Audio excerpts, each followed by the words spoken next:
So I suggest to people really think as a cold fish, because in that way you're more resilient. Everyone wants immediate remuneration. How many likes do I have? How many this or that? Right. But what I think is the long-lasting things take time. And you have to have consistency. You have to do it day in and day out.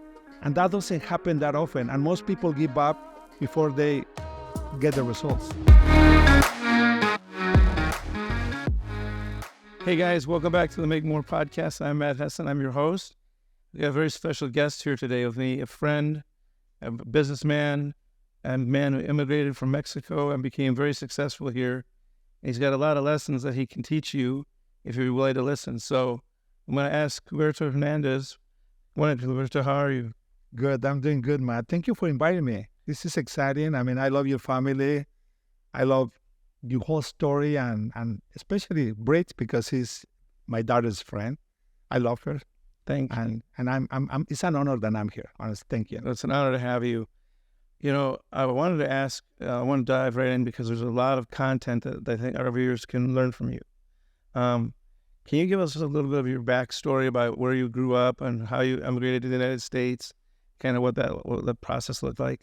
Yeah, I think it's interesting because people ask me that question and I like to give like a synopsis because how people say, oh, you were born in Baja California, which is the border state with Mexico. Right. I say, no, that's where I went to school. But I was born in Mexico City. In the other side of the tracks, really low income families and everything. And the reason I'm sharing this is not because I feel like a victim or anything. As a matter of fact, it's very empowering. But I was raised by a single mom and I went to an elementary school, a private school, because my mother will help in the church, etc. And I went to high school in Mexico City and then I decided to leave Mexico City. And I went to Baja California to study oceanology. And from there, I met my wife, Kimberly. We've been married in August 40 years. And then we moved to the United States and we've been in the United States since April 1st, 1987. Hey, Kubi, let me ask you, just because I'm ignorant. I know you've got a deep background as a scientist and oceanology. What is oceanology and what does that encompass?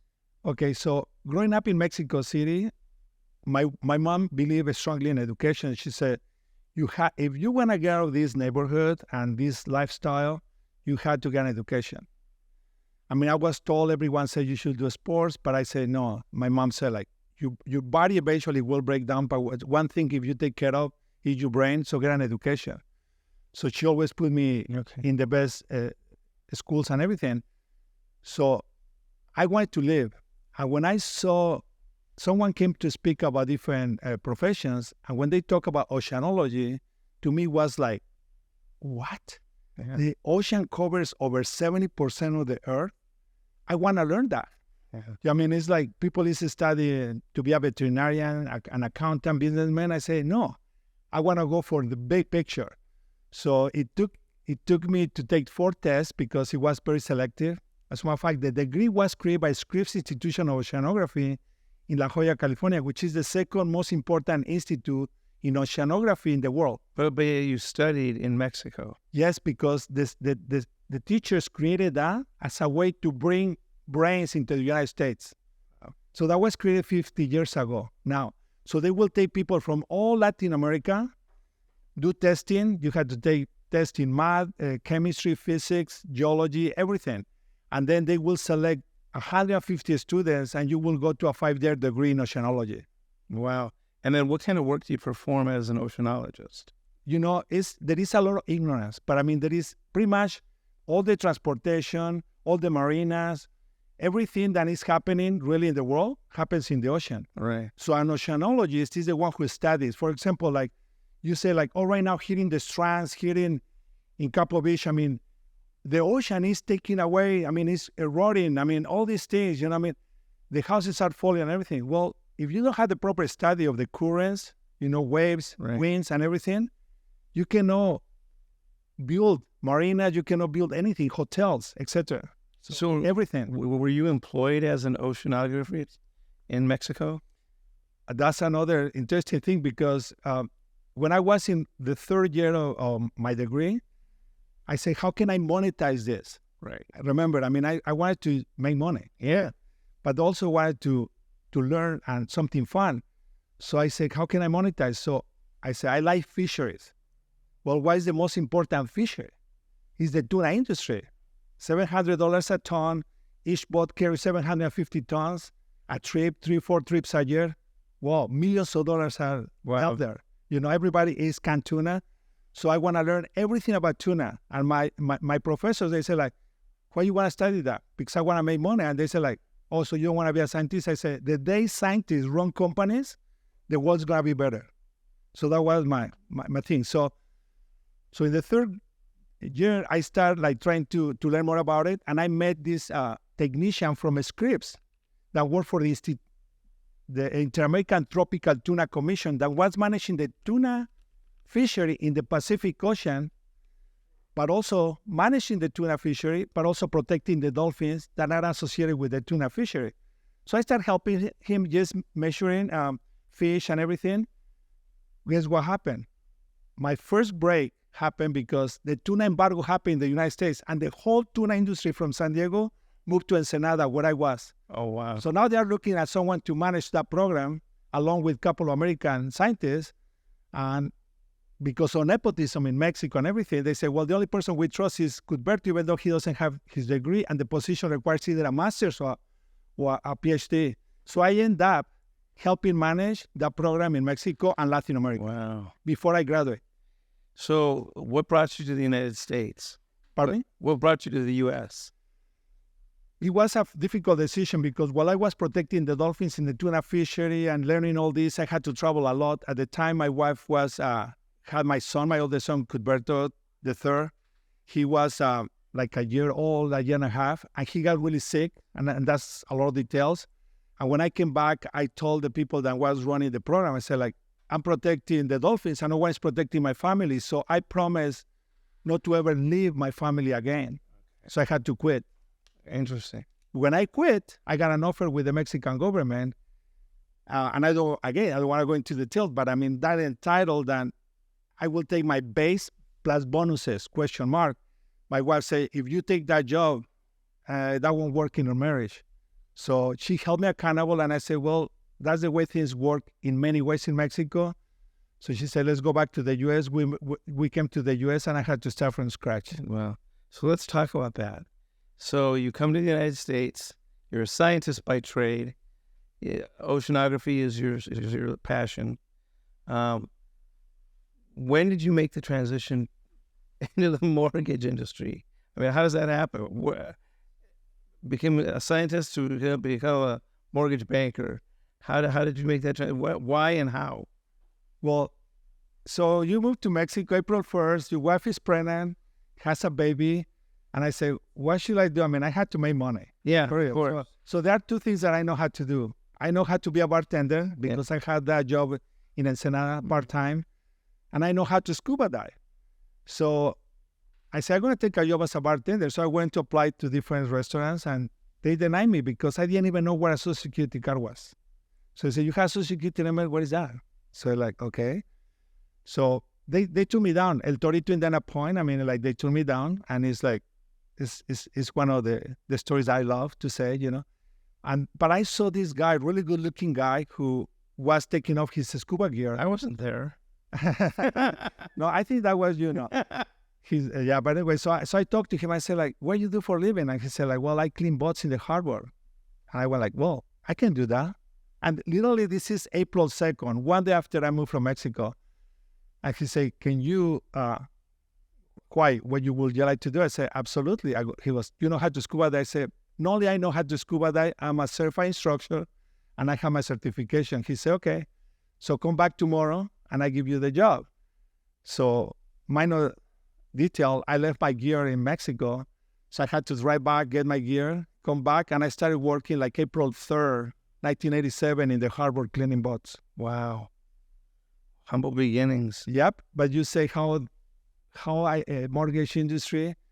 My wife is a U.S. citizen, American, you know, the typical California girl, a beautiful blonde. Yeah. I mean, I'm such a fortunate man. And his family, I mean, his dad was in construction, and they always believe about owning their property and having a small ranch. So my wife said, no matter what, we had to buy a place. And I was like, wait a minute, I can't even make enough money. So she kept pushing. We borrowed some money and bought a really tiny condo. And when I saw that happen, I said, like, why people don't buy? So fast forward, the lady who helped us with the loan saw that my wife was bilingual, and they said, like, why don't you do this for a living? So they actually offered the job to my wife. Wow. But I ended up taking the job, and the rest is history. Wow. So you've become very successful. I mean, you run a great company. Your kids are involved. All your kids have been involved with your business, right? It's interesting. People say, your kids work for you. And I say, no, I work with my kids. Right. Because each one of them bring a different element to the business. Right. And yeah, we work together. Correct. Well, we are, I can tell you, very grateful for your help in buying the condo that Brittany bought. We've talked about on this podcast. So for anybody who didn't know, Maris, which is Cutberto's company, was very instrumental in helping us get that done. And I know Brittany's sitting there beaming because she loves her new place so much. And you were very helpful, so thank you in that process. I'm interested in seeing, Cutberto, you've got a lot of background and a lot of history in creating a business, starting from scratch, starting from humble beginnings. There's a lot of people in this country who have more than you had, and yet they're not making any progress. What do you think is the paradigm that needs to change so people can do how you did it? Well, to begin with, I associate everything with the environment. And I always say, like, a tropical fish is the one that is always on the warm water and everything, but there is a small change, and what happened? They die. But then you have the fish that is like in the cold waters. So I suggest to people really think as a cold fish, because in that way you're more resilient. Everyone wants immediate remuneration. How many likes do I have? How many this or that? Right. But I mean, so what I think is the long-lasting things take time. And you have to have consistency. You have to do it day in and day out. And that doesn't happen that often. And most people give up before they get the results. That is so true. I've started 5 companies, and the success is never quick. I had a wine import and distribution company that I sold, but it wasn't overly successful. It was just kind of trudging along. And I turned that money into my first real estate investment, which then became another investment and kept growing. And the company eventually, became supersized. And I'm so grateful for that. God was so gracious. But it didn't come easy, and it didn't come quick. It took 5 years. And, I get these young kids coming in saying, Mr. Heslin, if you just give me a job, I'll make you so much money right away. I said, shut up and sit down at the desk. I'll talk to you in 5 years.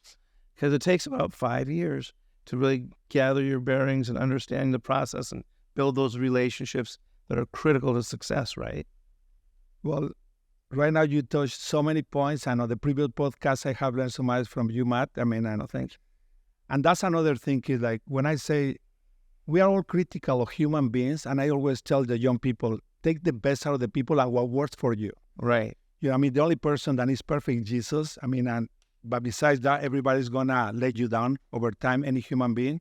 But take the best out of them, what works for you and what doesn't work for you. But what is interesting that you mentioned is that when you're a young person and you go to, first of all, like the biggest equalizer in society is a higher education, a college degree. But one thing that is misleading and young people don't understand is they think, oh, when I get my degree, I'm going to get the best job, high-paying job and everything. So when I ask a person who just graduated, say, what are you doing? He goes, well, I'm waiting my options. I say, no, you are unemployed. You should say, I'm unemployed right now. Because a degree is going to open the door. Okay? A degree doesn't create wealth, by the way, man. And I tell that to people. A college degree doesn't create wealth. Not at all. Opens a door. But once they open the door, I don't care if you went to Stanford, USC, I don't care where. Once you are inside, you have to stay. And a lot of people that get a degree from Stanford, they get this great job, and they get fired because they don't perform. So now there is another element. In the United States, and your kids were athletes, and that's another thing that I emphasize. Play a sport. Because when you play sport, let's say you play basketball, when you're in the court, nobody knows how much money you have. They don't say, oh, that guy is the son of a millionaire. No. They see how you perform at. And I think that's an element that kids or young people can learn from sports because they learn how to compete, how to earn it. Right. You know, it's amazing how many people just take it for granted, and it's entitlement. Nothing is going to be given to you. And guess what? You don't want to enjoy what is given to you. You're going to enjoy and feel empowered with what you are. Yeah, Kubi, one of the things that I tell people, two things I tell people often, is that I'm not in the real estate business. I'm in the relationship business. Real estate is just my product. And then I also tell them the right thing and the easy thing are rarely the same thing. The right thing and the easy thing are rarely the same thing, because nothing that's good, it comes easy. Nothing that's good and fruitful comes immediately. It takes time. And again, I go back to the relationships. That degree is only good for the paper that's written on, right? But then the relationship's got to open the doors. The degree won't even open the door. The degree will get you somebody to look at your resume, but opening the door is, oh, I know Cutberto. So Cutberto can open the door for me. And so I tell people, as you're going through your schooling and you're going through your master's, make sure to be reaching out to the alumni. Make sure you're reaching out to the successful people that have walked the path before you have. And it's a formula that's tried and true. It's get your degree, make relationships, get interviews, walk through the door, and then do your job just 7 days a week, 8 hours a day, 10 hours a day, give it everything you got. And I mean, the way I was promoted to vice president worldwide of a retail company, because I was at the company every day at 6 a.m. Kubi, I didn't leave until the last person had left. And so the bosses saw me first thing, they saw me last thing. I got promoted up the chain fast. So I think the hard work, the relationships, the degree, your education, the people you hang out with. I like to surround myself with really smart people, which is, for me, finding smarter people is not very hard. I don't have to work too hard. There's a lot of them. But those are the people who generally lift my businesses up. I mean, I don't work day to day because I have presidents who run my companies who are much smarter than I am. But all of that works in the same vein of what you're saying, which is, get your education, get your degree, open the door, walk through the door, and good things happen. Yeah. You mentioned about the car, your goals, etc. I mean, in the previous podcast, and I have like little reference points. I always say, Einstein said everything is relative, and I always feel that every person has to operate from a point of a relative point. Not to compare yourself, but to gauge yourself. So I say, like, that's good. When you go and work, they say, like, well, I just need a job that will pay my bills. I say, well, if you have that mentality or that mindset, that's all you're going to earn. Amen. Amen. I mean, that's all you're going to earn. That's it. But so what do? I say, use 75% of your time, I go, to have a job that will pay for your needs.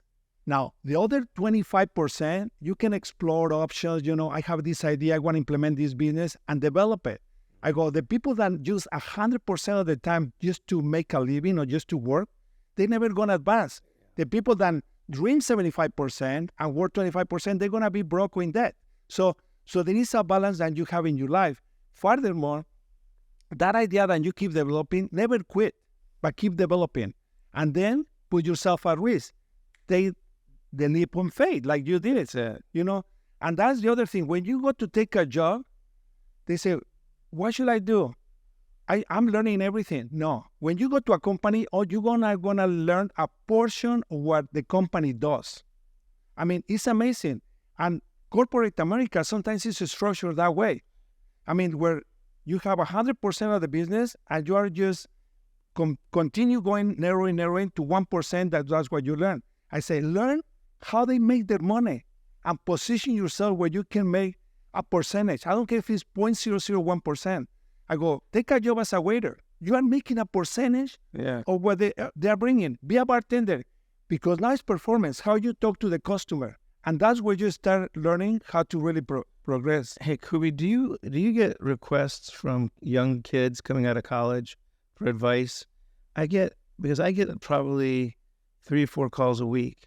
Mr. Heslin, would you be willing to meet with me or my son or my daughter? I got one this morning as a fact from a college buddy who was my fraternity brother, whose wife says their son is extremely anxious and depressed, doesn't know what he wants to do. He's graduated from college, but he's lost and doesn't know what to do. And I mean, I see that a lot. And what advice would you give those kids? Well, I have one page, and I brought it, where I say, here I line up, and it will show you how I think. Because when you write books and everything, it really, this is interesting because I have a good friend of mine that is an author, and he said, you are correctly. I mean, I'm not bringing into my books new things. It's just my point of view. Right. So what I advise to people is to develop like a backbone of how you think. Start developing that. This is how I think. This is based on what I do. And everything that you are learning, just either make an affirmation or start building it. So when someone asks me that, Matt, I say, yeah, just come. First of all, I don't want you, mom or dad, make the request. Can you have your son make the request? And I make myself available, and I sit down for 30 minutes with them. That's all, Matt. And I tell them, this is how I felt, and this is how I think. And I don't even tell them like, oh, this is what I have or anything. This is what it will help you. Because he's trying to adjust their mindset. You say like, my son or daughter is depressed because they don't have a job. I have a friend of mine that said like, can you believe my son got a degree and he wants to take a job in Costco? I said, that's not bad because he or she's going to be busy. When you are lazy, that's when you start. Amen. Yeah. So have him take the job. But I mean, I know your kid and he won't last long in Costco. And if he lasts long in Costco, just like you, Matt, he's going to move up the ladder quickly. So that's kind of like one advice now. In the foundation, we can touch about that is I teach people, I empower people, I help them. I mean, people say like, don't give them the fish, teach them how to fish. So that's what I try to do. It's like, this is what will help you move forward. But it's up to them if they take action or not. It's interesting. You touched on something, the entitlement mentality. When you and I came out of school, it was like sink or swim, baby. Today the kids are coming out of school. They've been told they're entitled to a job. They're entitled to free health care. They're entitled to this and that. And it's making it more difficult for them to get serious because if I'm entitled to be the vice president because I have a MBA, you still got to earn it. Nobody's going to just give you things. And this notion of DEI, diversity, equity, and inclusion, I mean, what a bunch of bullshit. I have a comment about that. Go for it. Okay, so I felt really like a loser because I was cleaning balls, making decent money, which I mean, as a scientist, I wasn't getting paid that. And that's a choice if you're a scientist. Like, that's why I tell people, I say, if you want to be a scientist and you want to live like an attorney, that's a breakdown, because a scientist won't pay you that. Right. I mean, develop something. But I was feeling like a loser. So I said, I had to get a job with my degree. So I ended up working in the county, in the county of Orange, in environmental health. I mean, checking the companies and give you a lot of power because you can shut down companies, plating companies, manufacturing companies, which later on, I mean, once we shut them down, they just moved down to Mexico. So I said, like, am I helping the U.S. or Mexico? It's the same world. But one of the things that I noticed is that I didn't speak English well, Matt. But the reason I was hired, I mean, I had a degree. I was Hispanic. So no one asked me if I spoke English, really. I mean, I spoke some English, but I was getting paid more than people that had degrees in UCI, UCLA, but because they didn't speak English, and I was bilingual, I mean, I was getting paid more. And I felt that was kind of unfair, so even though I was being favored. So, I mean, so it's really sad because you go like, no matter if you work hard, you don't work hard, you still get the check, and you even get more paychecks, and you keep getting pay increases. Right. But part of you dies, Matt. I'm telling you, when people is in that environment, there is a part of your soul that dies. Yeah. And that doesn't matter if you have a stability because it's a false stability, Matt. It is. I want to switch gears with you and go to a different topic. Specifically, I want to talk about the industry, the mortgage industry right now. Can you give us just the 40,000-foot elevated view from what you're seeing with the Fed and interest rates and inflation and how all that's affecting home purchases and home ownership and inventories? And can you just give us a synopsis? Yeah, I mean, the business is 30 years old. So, I mean, we've seen a lot of up and downs. I mean, of course, I mean, everybody felt it 2007, 2008, you know. Sure. I got my PhD in finance in those 3 years. Yeah. I mean, everyone did, Yeah. you know, and that's, again, is the school of life. Yeah. But, I mean, really the big picture is that the analogy I put is money is really like water. So the government controls the faucet. Right. You know, I mean, when there is inflation, how can you stop people from spending? I mean, increase interest rates. I mean, how then, if people is not spending, how you accelerate the expenditure? Well, you reduce the interest rates. But I mean, there is political issues and sometimes factors, and people really manipulating indexes, etc. You know, I mean, like the LIBOR was being manipulated, and that created a lot of the mess back in the big recession. So the big picture is that no matter what, you need a home to live.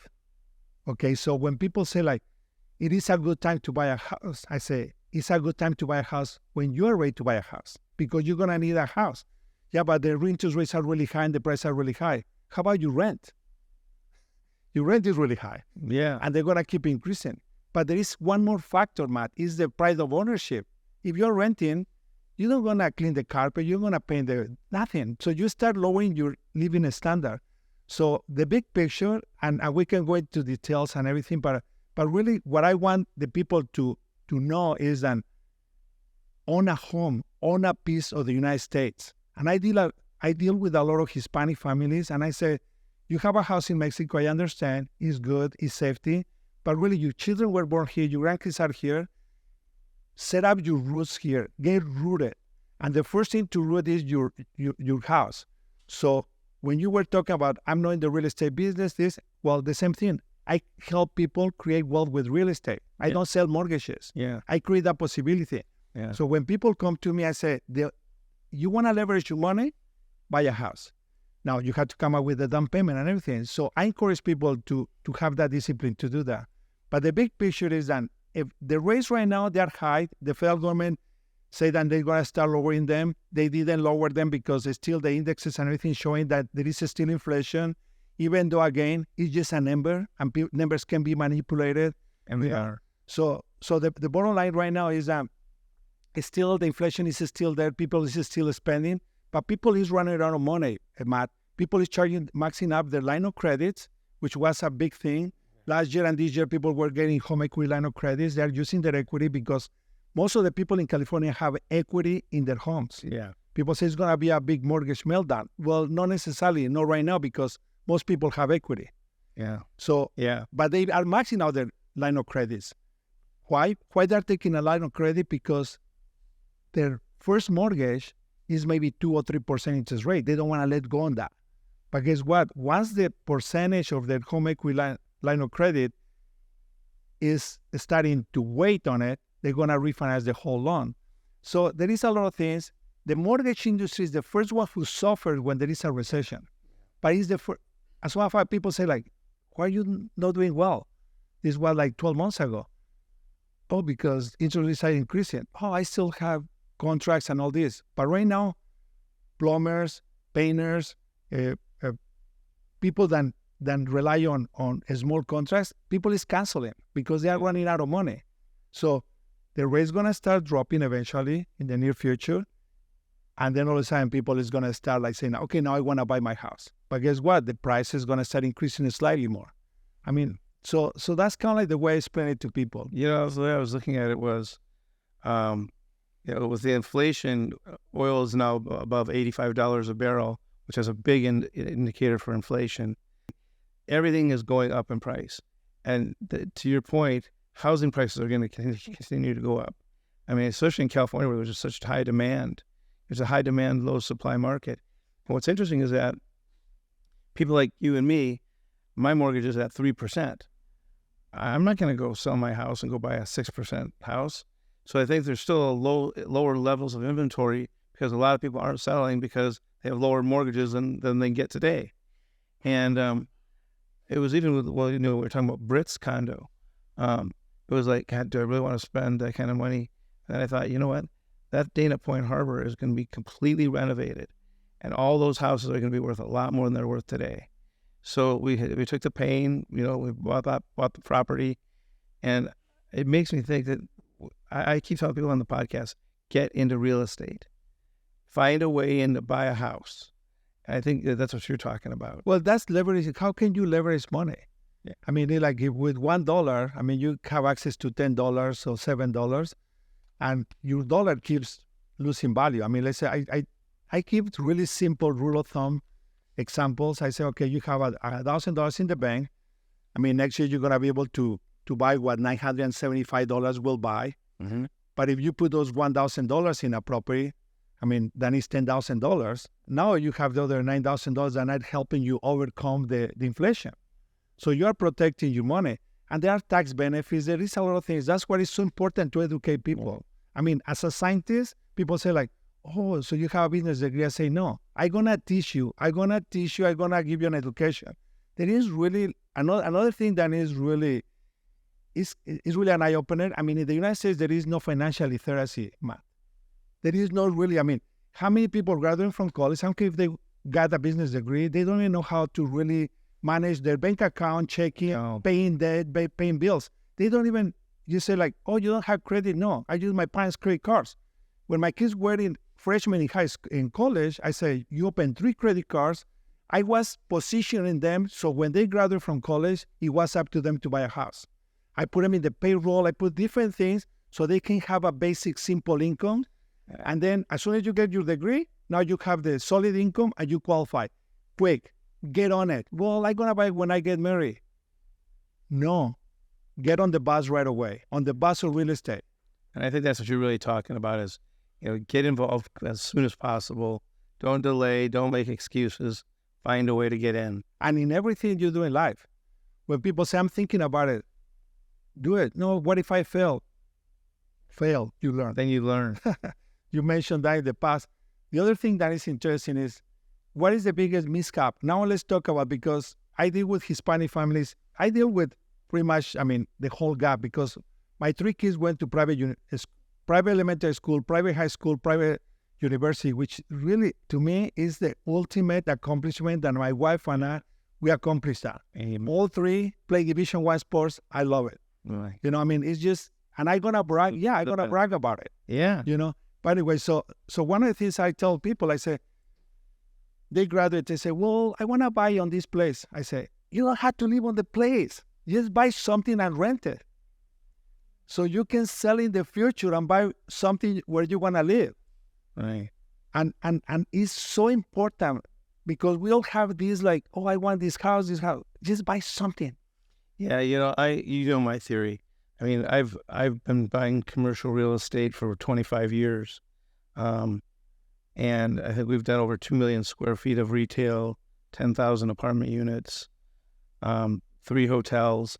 And the common denominator in all those properties was, working with the best people. So, kind of around the same notion of, relationships and knowledge is working with the best people. You and I share a love for one person in general, who was our president, Ronald Reagan, which is why I named my son Reagan. And you recommended a book to me called Lead Like Reagan. So give me a little synopsis, share with the viewers kind of why your love for Reagan is so strong. Well, see, and again, I mean, a lot of people say like, oh, you like Ronald Reagan, I mean, but he was this, and they focus on all the negative. And really, it's your point of view. To me, the reason I like Ronald Reagan is because when I moved from Mexico in the 80s, here I'm sitting down in the couch and feeling like a complete loser. I mean, I'm telling you, I mean, I wasn't depressed because I couldn't afford to be depressed. Right. I mean, I was working my butt off, but I mean, so I couldn't afford to be depressed, but I was really defeated. I mean, so I hear these human beings saying like, if you're an immigrant, I don't care what race, color you are, you can succeed in the United States and you can accomplish anything you want. And I say, who's that guy, Ronald Reagan? So I start trying to learn everything about him. And not only about Ronald Reagan, Matt. People say like, how you get to know, I mean, about people, about your community, your country. Read biographies. Read biographies of people that are successful and see how they got there. And so, Such a good point. yeah, and copy the best. Because, I mean, if you read a biography and say, oh, yeah, but that guy was divorced 3 times. Well, you're focusing on that, or you're focusing on the fact that this guy accomplished this and this is good. Take the best of every human being. Again, every human being is going to fail you. So fast forward, Matt, at your point is that my daughter goes to Pepperdine, and we're playing, and I have this guy who was really outspoken, Dan Quiggle. I mean, like, now he's a good friend of mine, and he has a podcast, and he started talking to me, and I say, yeah, Ronald Reagan, and he goes, so he started testing me. He goes like, you really know about Ronald Reagan? Oh, yeah, his biography, all this, and he's like, you know that I worked for Ronald Reagan? Yeah. Oh, wait. So he worked for Ronald Reagan for 20 years, and we share things in common, and everything, and he invited me to his podcast, and I share it with you. But I mean, and he wrote the book Lead Like Reagan, and one of the things that, like, for example, in the book that stand out to me is that he will come to the White House and go to talk to the guy in the gate, and I say to people, like, you have to empower everyone in your organization. I mean, you have to empower the people on the bottom. My daughter played beach volleyball, and there are 5 lines. Line 1 supposed to be the best volleyball players, and then line 5 supposed to be the weakest players. Well, I remember that coaches telling Gigi and telling everyone, we had to make sure line 5 is strong, because you are just in a team or an organization. Your organization is as strong as your weakest person. Yeah. Usually the person on line 1, they are self-driven. They don't even need motivation. They just need a little bit of guidance, a little bit of alignment. Yeah. I mean, line 5 and the people on the bottom, they need more like encouragement, empowerment, etc. Well, that's great for business leaders to understand that, and to really embrace that, you know what, you're only as strong as your weakest link. Yeah. And, if that chain breaks, you're going to fail. Correct. We have a total methodology of how we go about recruiting and hiring. I think I've mentioned the book before, but Jeffrey Smart wrote a book. He's a PhD, and he wrote a book, Top Grading. And it's a whole system on when you bring people on board, make sure that they are exactly a fit. Because the worst you can do is put the wrong person in the wrong job. I mean, but his system of recruitment and retaining of employees, and how we have no turnover. Nobody leaves our company. They have so much fun, and that's part of our culture, is having fun, making money for our shareholders, making money for our investors, making money for our employees, and making money for ourselves. And one of the things that we've grown up on and our companies have taken off on is sharing the wealth. I think it's a big, big thing. So I've always said, if you treat people like employees, they're going to act like employees. You treat them like owners, they're going to act like owners. It's like nobody washes their rental car before they turn it in, because they don't own it. But when they buy a new car, they wash it every day. And I think that's been a big part of your success, is you pick the right people. You know how to hire people, you know how to retain them. You've got a thought, a methodology of how to treat people. I think that's why you've been so successful. You agree? Well, it's interesting because I always kept the team small. And now that my 2 sons are part of the business, right now, as a matter of fact, I mean, the past 6 months, 12 months, I mean, they say we had to scale, and that's what they're taking on right now. And one of the things when you mentioned is that people had to earn their position. And like you say, they had to have the sense of ownership. If they just come in, there is an example. They say, picture 2 people that are making hamburgers. And this is in a book. I love reading books. Say one is checking the clock. He's like, oh, I have 2 hours left in my shift. Oh, I have 2 hours left in my shift. And there is the other guy who say, this is the best hamburger the customer is going to eat. This is the best hamburger the customer is going to eat. Well, this person in the near future is going to be a restaurant owner. Yeah. And the other guy is going to be fired, and he's going to just jump from one job to another. Some people have left our company to start their business or to become independent, which to me is almost like an honor. And the other thing I tell people, I say, if you don't feel like you are really progressing here, I mean, you are free to go, but my job is that doesn't happen. So you create an environment where people can progress at the pace they want, because that's another thing, Matt. Yeah. Some people really get comfortable, Yeah. but they play a role. You know, I mean, that's what sometimes like good athletes, good like Magic Johnson, will be really hard to be a coach because he may expect that everybody plays at his level. Right. But every single team has to have different pieces and everybody plays a role. But as long as they feel that they are advancing at the pace they choose, then it's all good. Well, not everybody's going to be president. Not everybody's going to have a PhD. So different people are going to end up in different spots based on their desires, right? Their life goals, whatever, their marriage or situation. So it's interesting. I wanted to ask you, did you see the podcast that I did with Ron Jones where we talked about flipping homes? Yes. Ron's been super successful. Okay, you mentioned is Ron. What's the name that you mentioned before? It's the same Ron. Ron. Yeah, Ron. Okay, because I thought you said different name, so that's why it was. But I know I got a lot out of that podcast. Yeah. So he flips like 20, 30 homes a year. And have you got involved in that side of the business at all? Well, I had a conversation with a good friend of mine, and he said, like, do you believe in free market or you are here to do social work? And it threw me off. I'm seriously. So I had to digest the question. And right now, one of the things I want to do, Matt, because I'm in a different phase of my life, I see that a lot of my clients for me, my kids take on other aspects, but all of my clients is they are Hispanic families, and either I'm helping them buy a second home or their kids to buy their first home. So cool. But one of the things that is interesting is because what happens is they only have their minimum down payment, 3 or 5%. Yeah. And there is so much competition for properties that qualify for low down payment. Yeah.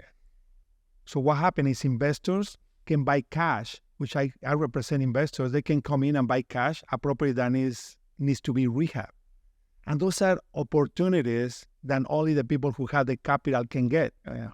So right now, one of the things I want to do, I go like, there are neighborhoods that are aging. And all the neighborhoods, especially plot tracks, they age at the same time. They all need the roof at the same time. As soon as they hit 40, 45 years, they start aging. And in those neighborhoods, I see a lot of investors coming and buying the properties, which is free market, rehabbing them, and then selling for profit.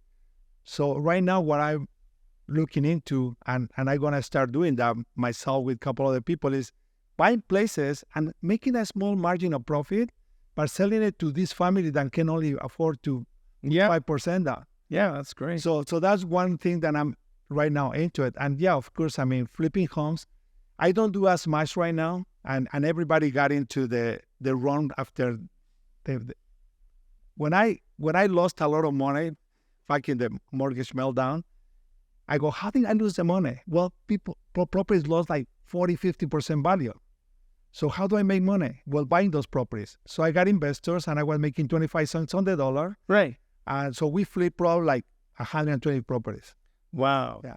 Yeah, so that was the margin that Ron and I made. It was about 25%. But I didn't hold the properties. I was just trying to make the money. So where the money went to Loyola Marymount, Pepperdine, University of San Francisco, Santa Margarita, yeah. So people say, how come you don't have so many houses? Oh, because my kids do. Yeah, that's awesome. Yeah. And Gigi and Ryan have a place in South Laguna. That's amazing. They're doing great. Well, that's a perfect example. So they are dating, and this is a message of people that are dating. I mean, you believe in the relationship, and you can buy a place together. I mean, the way you take title, the way you hold title, I mean, is really black and white. I mean, joint tenants, each one, if you were to sell the property, each person gets 50% of the equity and the initial investment. So Gigi and Ryan dating, and I say, why don't you guys buy something? So when you guys get married, you can buy something nicer where you guys want to live. So they bought a small condo, and people say, why do you buy that place? I mean, that's awful. The neighborhood is awful. Yeah, but it carries itself. Well, they sold that property. They put a little bit more money, and now they bought a beautiful place, ocean view and everything. And people say, like, how do I buy one of those? Well, start where we started. Well, it says with the 10-10-80 principle, put 10% away of every paycheck and use compound interest, right? And money at 10% doubles every 7 years. So if you can get a 7 to 10% return on your investment to build up a down payment, Yeah, it won't take that long depending on how much you put away. Correct. I mean, I teach, my kids were in Boy Scouts and I teach personal management. And I started teaching the kids.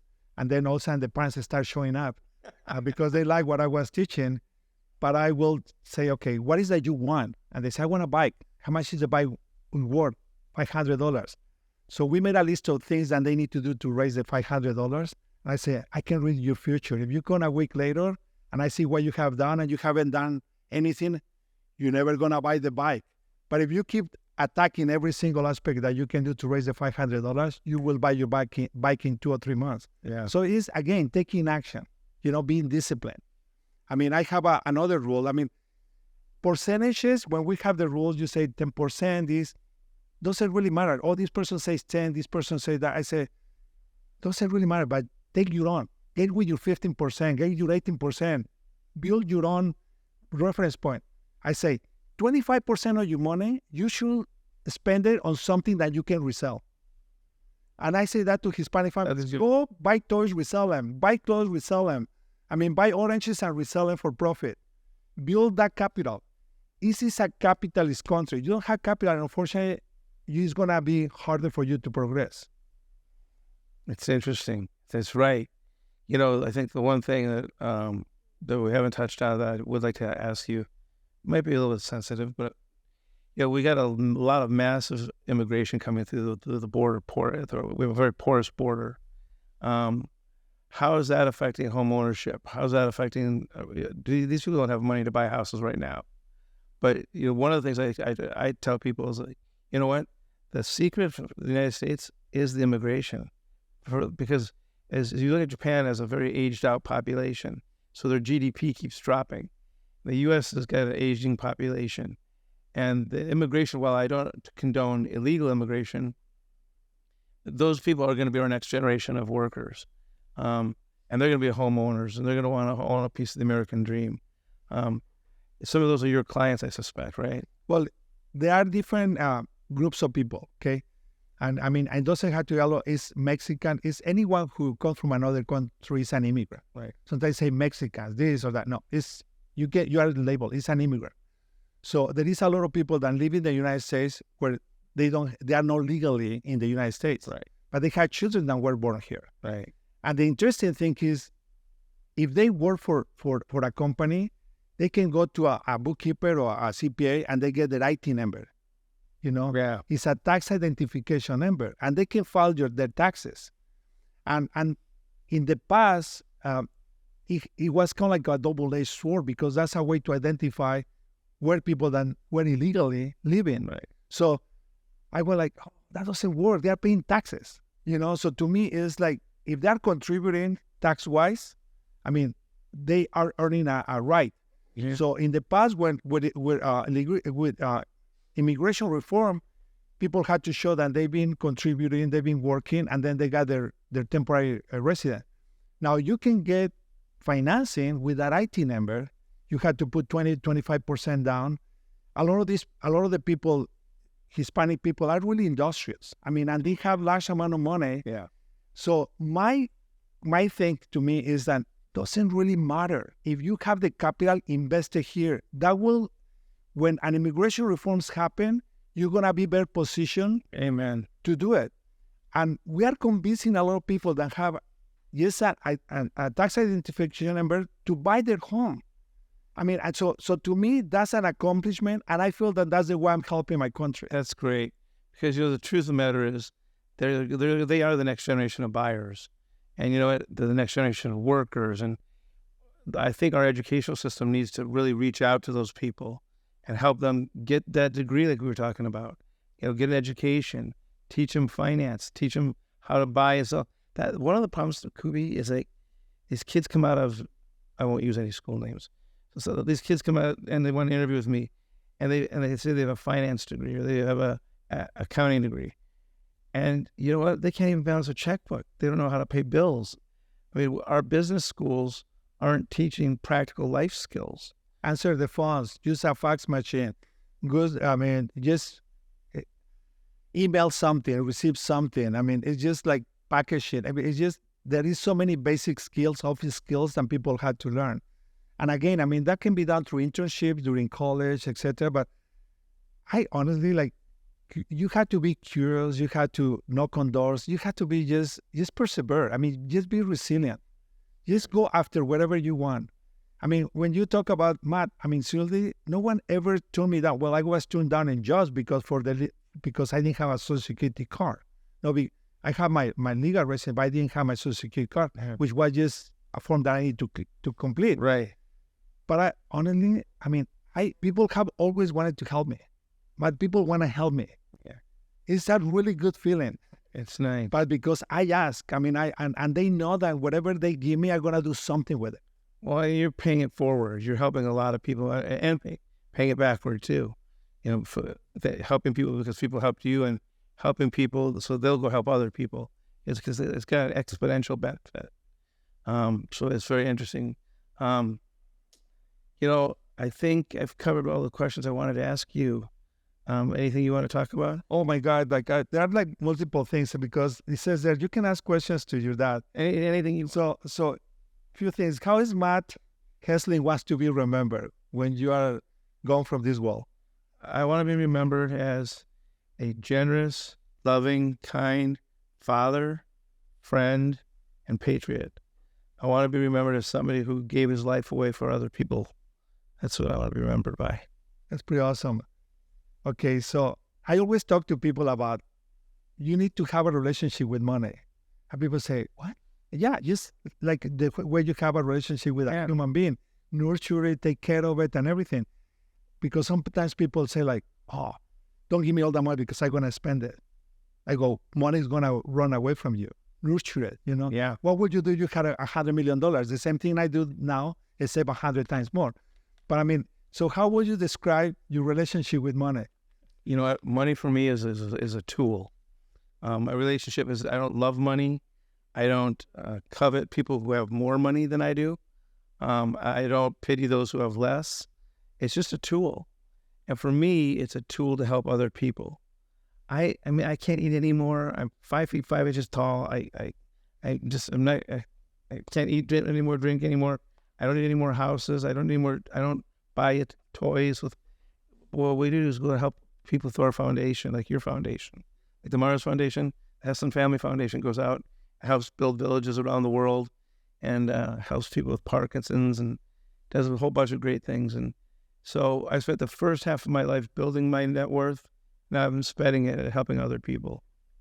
So for me, money brings me joy because the more I make, the more I can help people. Matt, is that's one thing that it really is an affirmation to me because when people say you always think about money, I say, no, I'm thinking about how to create wealth and how this money can affect what I love doing. Right. I mean, so really it's fascinating because it really comes down to what enables you to do for other people. Amen. It is, and it's so much joy. They say I go and have a $200 dinner and I feel good. But you buy $200 in equipment for a project in Venezuela and give me exponential joy. Absolutely. So that's the thing. Another question. 100%. Okay. So this is good. Okay. So the one lesson that you remember from your dad and the one lesson that you remember the most from your mom. The one lesson I remember from my dad is you don't have to be 100% owner to get started. My dad always used to tell me, just have 10 to 20% of each deal. You'll have a lot of deals and a lot of diversification. So my dad was a big guy about diversification. Start small and just keep investing reasonable amounts. You don't have to have the 100% of the pie and all the risk. And for my mom, my mom passed in 2017. And when she was dying, the lesson I learned from her, she had cancer for 12 years, lung cancer. And it was a brutal 12 years. But one of the things she taught me was, whatever you are afraid of, lean into it. Don't run from it. Because whatever you're afraid of and you run from will chase you. But she taught me to lean into it. So if you're starting a new business and it's just struggling, lean into it. Push it in. Keep going. And if you got Parkinson's like I do, don't lay in bed all day. Get up, push, push, push. Don't run from anything. Just don't be afraid. God's got it all worked out. All you got to do is follow him, and you'll be fine. Oh, see, I just got so much. I mean, if that's all I take away today, I mean, that's a big lesson. But when you talk about the 10, 20%, I call them buckets. Yeah. And the analogy I say, like, every time it rained in Mexico City, rainwater was really good. And my mom will take every possible bucket and even like nice pots from the kitchen, everything. And people say, like, it's going to be ruined. I say, no, I'm catching water, because it's raining. Yeah. So I tell my kids, I say, you have to have multiple buckets or revenue, you know what I mean? And that's exactly collaborations, collaborate with person, get 40%, with this 10%, 5%, because 100% sometimes from $100 is $100, but 1% of $1 million is way more. Amen. So the last thing is, how do you respond to young people? And they say, how can I get rich quick? It's highly unlikely. I tell them, it's like, you know what, getting rich quick is called a scheme for a reason, because it's a scam. There's no formula to get rich quick unless you do get very lucky and get the technology blow up or something. But by and large, it's discipline, it's focus, it's discipline, consistency, and it's the application of the rules we've talked about that lead to great wealth. And if you do the things that we just talked about today, get your education, invest consistently, buy a home, put down 25%, 10%, whatever it is, buy a home, you'll be on your way to great wealth. And then remember, God can't fill a full hand. So make sure you're giving back to the universe. Yeah, that's on that note that people say, will give you tenfold. I say, like, honestly, I think God has given me 100-fold. It's so true. And they say the moment you empty yourself, He will refill it.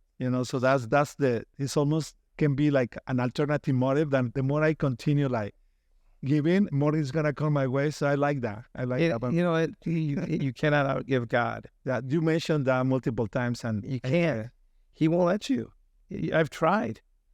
He just keeps replenishing the bucket so fast.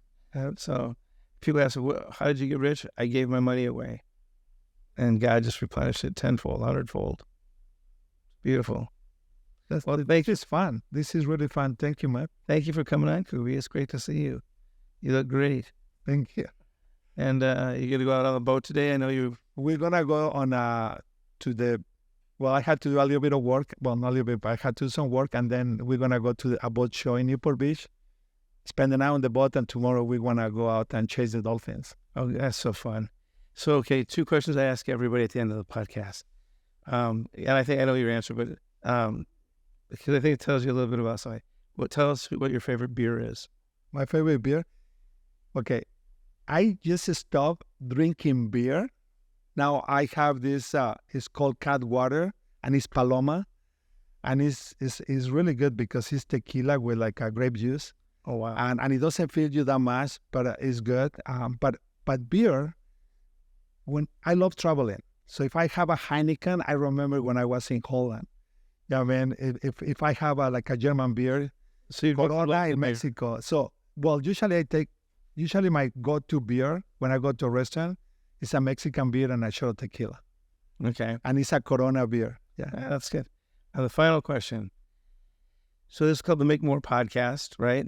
And we talk about making more friends, making more joy, making more love, making more wealth, whatever. What's the one thing you'd like to get more of? More of? Yeah. It's just, honestly, like health. My health, I want, for the longest, Kimby and I will sit down and say, let's enjoy every day that we have our health. And let's really enjoy every single day. So time, I mean, I just want more time because now my wife and I, we're having, so God knows how much time I have left.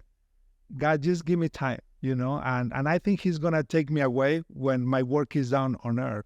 Yeah. But right now, I want to do more. I want to do more for the foundation. I want to do more for my grandkids. I want to do more for my wife.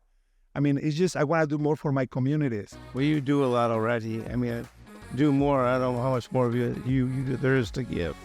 But you've given a lot. You do a lot. It's fun. I mean, you've done just a lot of great things for a lot of people. So, congratulations. Thank you, Matt. You're a true American history legend. You came here, you founded your way through it, you made great success. You're helping other people. So Thank you. God bless you. Thank you. Have a good day.